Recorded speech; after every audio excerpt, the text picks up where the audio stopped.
Saudações, irmãos. Novamente nos reunimos para mais um trabalho da Casa Espírita Fraternidade de forma virtual. Neste primeiro momento, nós vamos para o nosso trabalho de irradiações, onde unimos o nosso pensamento em favor próprio e de todos aqueles que estão na busca por esta conexão com Deus. Então, vamos fechar os nossos olhos se acharmos necessário. Vamos elevar o pensamento aos espíritos amigos que nos assistem, a Jesus, nosso Mestre Maior.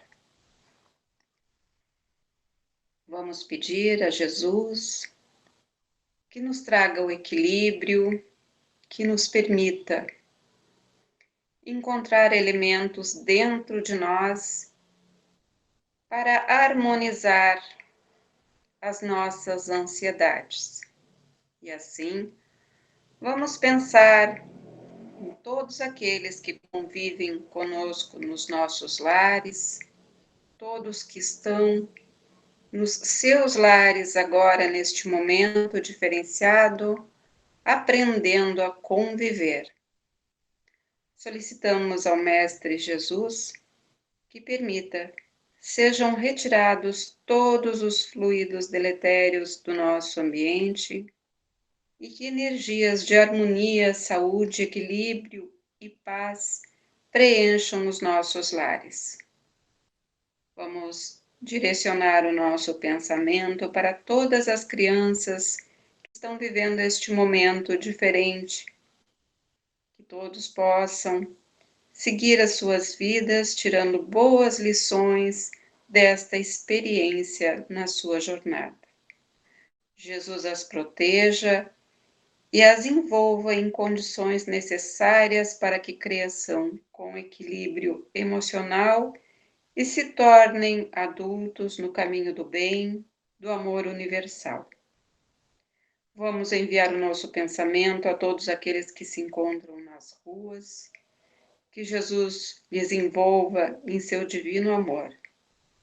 Pedimos pelos doentes nestes momentos, todos os que estão nos hospitais, que possam receber as energias renovadoras, que as famílias que se encontram ansiosas pela recuperação dos seus entes queridos possam receber da espiritualidade amiga a força e a coragem e entender que Deus Pai está no comando de tudo, entregando nas suas mãos todo o caminho necessário para os irmãos que agora enfrentam dificuldades na área da saúde. Pedimos pelos nossos irmãos desencarnados, que possam ser acolhidos, que possam ser instruídos ao chegar no mundo espiritual, depois de enfrentarem dificuldades. Sabemos que os desencarnes são muitos, que a espiritualidade amiga possa auxiliá-los no seu novo momento. Direcionamos também o nosso pensamento aos nossos idosos, que possam ser tratados com dignidade, carinho e respeito nestes momentos. Assim, elevamos o nosso pensamento, pedindo aos nossos irmãos que trabalham na área da saúde, que recebam energias para ter coragem, força, perseverança nas suas atividades, doando o amor, o carinho aos seus pacientes, que eles percebam a importância que tem nestes instantes que a nossa humanidade está passando e possam doar o que possuem de melhor. Pedimos por todos os que se encontram ansiosos, perdidos, que todos possam usar estes momentos para se renovarem. Que Jesus nos abençoe a todos, que assim seja. Queridos irmãos e queridas irmãs, que a paz do nosso Divino Mestre Jesus possa, nesses instantes, envolver todos nós.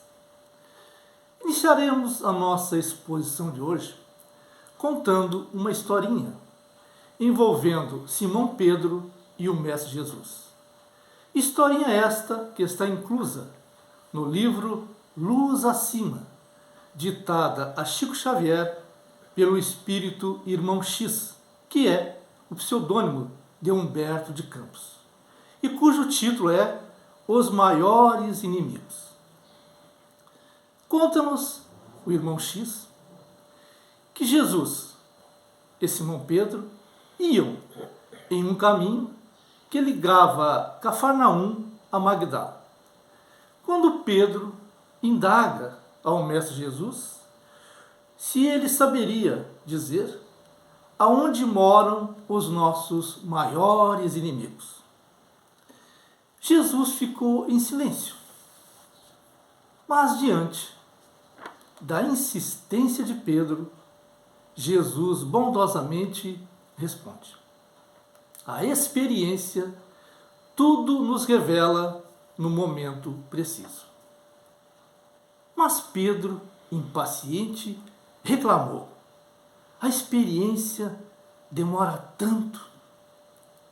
Então o mestre lhe responde: para os que possuem olhos de ver e ouvidos para ouvir, 1 hora apenas basta. Mais adiante, Pedro nota que alguém se esgueirava por trás de velhas figueiras erguidas à margem do caminho. Temeroso, o Pedro pede para o mestre interromper a caminhada, pois ele acreditava tratar-se de um fariseu que queria assassiná-lo. Com palavras ásperas, Pedro manda o desconhecido afastar-se, ameaçando-o com grande irritação. E ao tentar agarrá-lo, ouviu-se uma estrondosa gargalhada. Era André, seu irmão, que tentava amedrontá-lo. Jesus endereçou expressivo gesto a Pedro e disse: Pedro, nunca te esqueças que o medo é um adversário terrível. Não haviam avançado muito quando avistaram um levita que recitava passagens da Torá e lhes dirigiu palavras desaforadas, desrespeitosas. Simão Pedro inchou-se de cólera, reagiu e discutiu, longe das noções de tolerância, fazendo com que o levita fugisse apavorado. O mestre, silencioso até então, olhou para Pedro e inquiriu: Pedro, qual é a primeira obrigação do homem que se candidata ao reino dos céus? Prontamente Pedro respondeu: amar a Deus sobre todas as coisas e ao próximo como a si mesmo. Terás observado a regra sublime neste conflito? Recorda que, antes de tudo, é indispensável nosso auxílio ao que ignora o verdadeiro bem. E não ouvides, Pedro, que a cólera é um perseguidor cruel. Continuando a caminhada, mais adiante, encontraram um vendedor de perfumes, que lhes contou que um tal de Zeconias, um leproso que havia sido curado por Jesus, falava de Jesus coisas incorretas, acusava o mestre com falsas alegações. Aí Pedro não se conteve. Esbravejou que Zeconias era um ingrato e amaldiçoou-lhe. Logo após Pedro calar-se, Jesus lhe pergunta: Pedro, quantas vezes perdoarás ao teu irmão? E ele, humilde, responde: até 70 vezes 7. Jesus então complementa: a dureza é um carrasco da alma. A caminhada continua. E Jesus vai mostrando, esclarecendo grandes ensinamentos a Pedro, falando-lhe ainda dos perigos da vaidade e da maledicência, que também lhes apareceram durante o caminho. Ao término da caminhada, Jesus dirige a palavra a Pedro, esclarecendo-lhe que há precisamente 1 hora, Pedro procurava situar o domicílio dos nossos maiores inimigos. E que nesse período, durante a caminhada, 5 deles apareceram: o medo, a cólera, a dureza, a maledicência e a vaidade. Então Jesus conclui a Pedro que os nossos piores inimigos moram em nosso próprio coração e que dentro de nós mesmos é que será travada a guerra maior.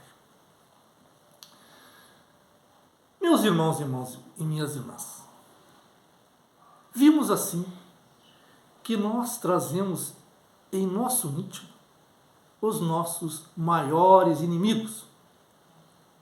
E dentre esses inimigos internos que trazemos, ditos por Jesus, destacamos a cólera, que será o tema da nossa exposição de hoje. Para esse trabalho, nós utilizamos as seguintes obras: o Evangelho segundo o Espiritismo, no seu capítulo 9, item 9, o Consolador, ditado a Chico Xavier pelo Espírito Emmanuel, na sua questão 181, Luz no Lar, psicografado por Chico Xavier, editado por espíritos diversos, e Educação dos Sentimentos, de Jason de Camargo, Seara dos Médiuns, do Espírito Emmanuel, também ditada a Chico Xavier, e Luz Acima, já citada anteriormente na nossa introdução. Cólera. O que ela é? Qual a sua definição? Como nós a entendemos? Cólera é uma irritação forte, uma ira, um impulso violento que nos incita contra aquele ou aquilo que nos ofenda ou indigna. O Evangelho segundo o Espiritismo, no seu capítulo 9, item 9, também nos esclarece que as pessoas orgulhosas, por se considerarem acima do que realmente são, ao sofrerem uma contrariedade ou uma comparação que os desagrada, deixam-se dominar pela cólera. Vemos, então, aqui 2 sentimentos que estão intimamente ligados: o orgulho e a cólera, que são frutos de uma personalidade viciosa que usou mal o seu livre arbítrio. Deus, quando criou o espírito imortal, deu-lhe como ponto de partida a simplicidade e a ausência de todo e qualquer conhecimento. Mas, para que o espírito incipiente tivesse responsabilidades, Deus dotou da liberdade de escolha. Se o espírito imortal fizesse boas escolhas, granjearia luz para desenvolver as virtudes que traz íncitas no seu ser.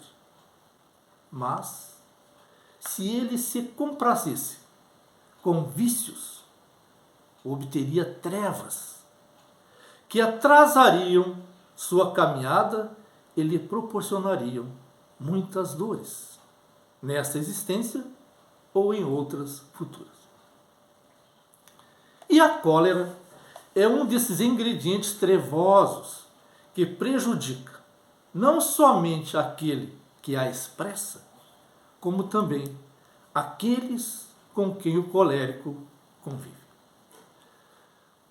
O psiquiatra Mira e Lopes posicionou a ira como uma das emoções que mais infelicitam o ser humano.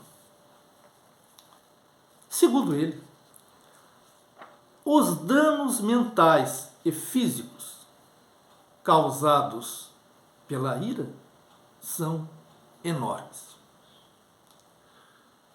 Os excessos de adrenalina no corpo reduzem os sistemas de defesa do organismo. E a cólera faz com que esse hormônio seja fabricado além dos seus limites naturais. Ela é um grande elemento negativo da alma.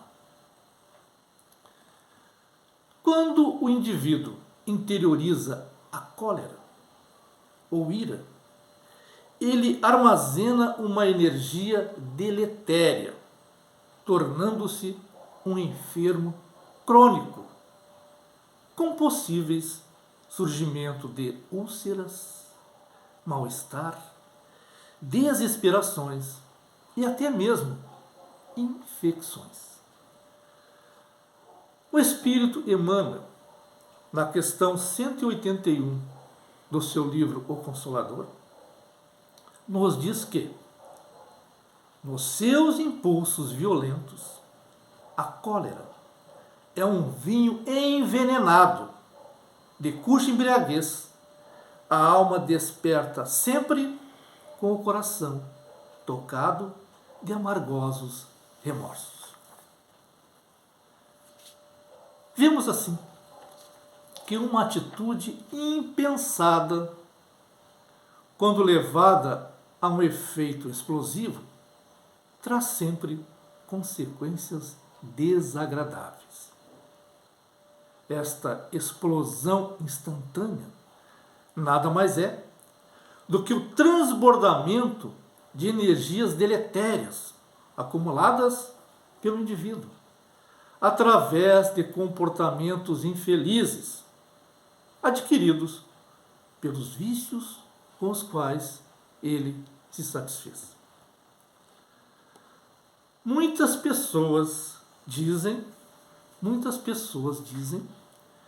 que devemos liberar essas energias negativas através de gritos, imprecações, agressões à natureza, agressões a objetos.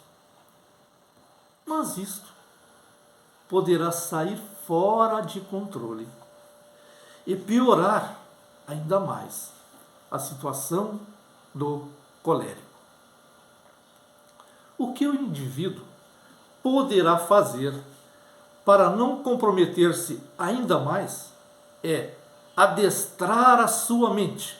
Isto mesmo, é adestrar a sua mente, transmutando o seu excesso energético para desaguá-lo em atos dignificantes, como, por exemplo, a caridade, a meditação, trabalhos voluntários, exercícios físicos, produzindo assim, pelos lugares que andar, aromas de paz, em vez do mau cheiro da cólera. E o Espírito Emmanuel, nos corroborando isto, diz que, para levarmos a efeito uma edificação sublime, necessitamos começar pela disciplina de nós mesmos e pela continência dos nossos impulsos. Existe um ditado popular que nos ensina a contarmos até 10 antes de reagirmos a alguma ofensa.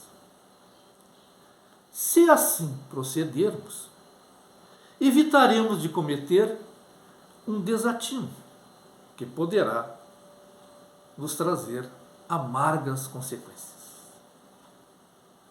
Às vezes, interpretamos mal, à primeira vista, algo que é dirigido a nós e reagimos como uma fera ferida. Se pensarmos antes de revidar, muitas vezes veremos que houve má interpretação da nossa parte e que, na realidade, não houve ofensa nenhuma. Temos no nosso cotidiano vários casos de injustiças cometidas porque pessoas se deixaram levar pelo impulso e não pela razão. Não julgueis para não serem julgados, nos disse sabiamente o Mestre Jesus. Vimos assim que o indivíduo colérico, ele prejudica sempre, em primeiro lugar, a si mesmo. Ele é a vítima primeira dos seus atos tresloucados.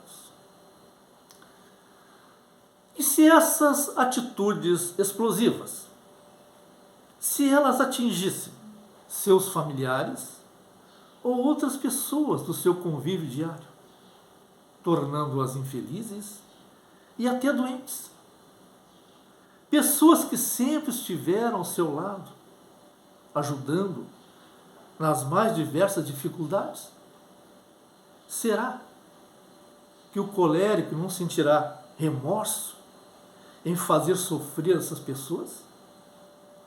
E o seu comprometimento com a vida futura, como será? A obra Luz no Lar, psicografada por Chico Xavier, nos traz um caso, no seu capítulo 27, relatado pelo espírito Néio Lúcio, cujo título é O Grito de Cólera. Nos conta o espírito Néio Lúcio que certo dia, num ambiente familiar, antes do almoço, o pai preparava a sua roupa para ir ao trabalho. Quando, de repente, começou a esbravejar, proferindo palavras feias, em voz alta, desrespeitando a paz doméstica. Tudo por causa de uma insignificante questão de vestuário. Sua esposa ficou nervosa e, muito aflita, correu para o interior da casa, chamando a atenção de todos. Voltou-lhe a dor de cabeça e o coração tornou-se a descompassar-se.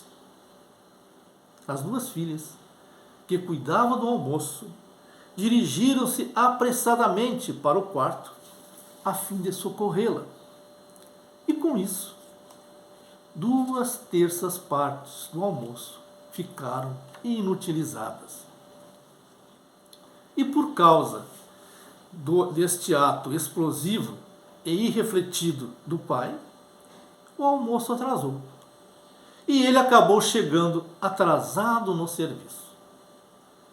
Seu chefe não tolerou-lhe o atraso. Não tolerou-lhe o atraso. E recebeu-o com áspera repreensão. Humilhado, ele suportou as consequências do seu gesto impulsivo por vários dias, sendo visto no local de trabalho por seus colegas como um menino vadio e imprudente. Mas os resultados da sua gritaria foram, porém, mais vastos. A esposa piorou e o médico foi chamado.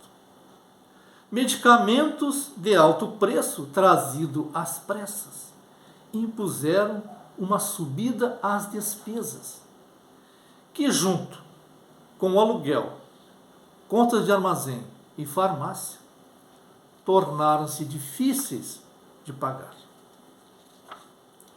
E durante meses, toda a família lutou e solidarizou-se para recompor a harmonia quebrada desestradamente por uma ira infantil.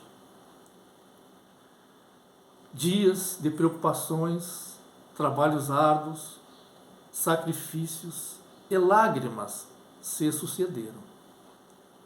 Isso tudo porque o pai, incapaz de compreender a cooperação alheia, se pôs a berrar, inconscientemente, recusando a roupa que não lhe agradava. E o espírito Néio Lúcio conclui que o grito de cólera é um raio mortífero que penetra o círculo de pessoas e que foi pronunciado. E aí se demora, provocando moléstias, dificuldades e desgostos. Mas, e quando a energia deletéria da cólera ultrapassa a palavra e assenta-se em atos concretos, atingindo gravemente outras pessoas, por intermédio de espancamentos ou até mesmo homicídios? Que consequências trarão ao agressor? Que consequências? Gravíssimas. Consequências gravíssimas, que a lei de causa e efeito se encarregará de cobrar. O agressor responderá pelas leis dos homens e principalmente pela quebra das leis divinas. Perante as leis civis, o infrator responderá a processos e poderá ser preso, gerando grande desconforto ou até mesmo necessidades a seus familiares. Ele se privará de momentos importantes junto àqueles a quem ama, o que lhe acarretará grandes pesares. Perante as leis divinas, ele terá que limpar a mácula impressa no seu perispírito, passando pelas etapas de arrependimento, reajuste e reparação. Este processo poderá ser mais lento, pois o indivíduo terá que conscientizar-se do equívoco que cometeu. E esta conscientização nem sempre acontece em uma única existência. Isto poderá acontecer em existências posteriores. Esta demora, ela é ocasionada por dois inimigos cruéis do ser humano que o acompanham desde os primórdios da sua caminhada evolutiva, que são o orgulho e o egoísmo. O dito orgulho ferido, ou o achar-se o centro das atenções, acreditando erradamente que tudo que ele faz ou pensa é que é o certo, o fará sofrer por muito mais tempo. Enquanto que diante das leis civis, basta que apenas cumpra um determinado tempo privado da liberdade física para sanar o seu comprometimento com a sociedade, mesmo que não denote nenhum tipo de arrependimento. Perante as leis divinas, o infrator terá que zerar o seu débito moral, tendo o firme propósito de melhorar-se, iniciando com a sinceridade do arrependimento e finalizando com a profilaxia da expiação, que quando aceita com resignação, iluminará o seu interior, diluindo as trevas. E além disso tudo que acabamos de expor, existe ainda o problema da obsessão. Aquele que for vitimado poderá perseguir por longos anos, ou até mesmo por várias existências, o indivíduo que lhe prejudicou. Se o infrator não tornar-se uma pessoa espiritualizada e trabalhadora do bem, ele sofrerá muitos dissabores. Então, vejam os irmãos e as irmãs, quanto estrago poderá causar um grito de cólera ou uma ação movida por esta emoção negativa. O Espírito Emmanuel, na sua obra Seara dos Médiuns, capítulo 27, nos afirma que a cólera é gatilho à violência. E ele também nos esclarece que devemos aprender a calar toda frase que malsine ou destrua, porque, conforme a lei do bem promulgada por Deus, toda palavra que obscureça ou enode é moeda falsa no tesouro do coração. E para finalizar, vamos relembrar a afirmação do Mestre Jesus, dita a Pedro, no início da nossa exposição, de que os nossos piores inimigos moram em nosso próprio coração. E que dentro de nós mesmos é que será travada a guerra maior. Assim, com essas sábias palavras proferidas pelo Mestre, concluímos que ali, em nosso coração, é que se encontram acumulados os nossos vícios e as nossas virtudes, alimentados pelos nossos pensamentos e as nossas ações, que são frutos do mau ou bom uso do nosso livre-arbítrio. Quando os vícios superam as virtudes, eles acabam sufocando-a, não deixando a luz brilhar dentro de nós. Mas, quando a luz das virtudes é alimentada com boas obras, ela se expandirá, vencendo as trevas interiores e alcançando tudo e todos que se encontram próximos a nós. Esta guerra será vencida pelas escolhas felizes que fizermos. E ciente disso tudo, o Mestre Jesus, certa vez, nos asseverou com muita propriedade: que brilhe a vossa luz. Que brilhe a vossa luz. Então, meus irmãos e minhas irmãs, que o nosso facho interior, a nossa chama interna, seja sempre forte, alimentada por boas ações. Muito obrigado. Agradecemos a espiritualidade amiga que nos permitiu estes breves momentos de reflexão. Que Jesus estenda a todos nós sua mão amiga para que possamos caminhar na sua direção, domando as nossas más inclinações. Que assim seja.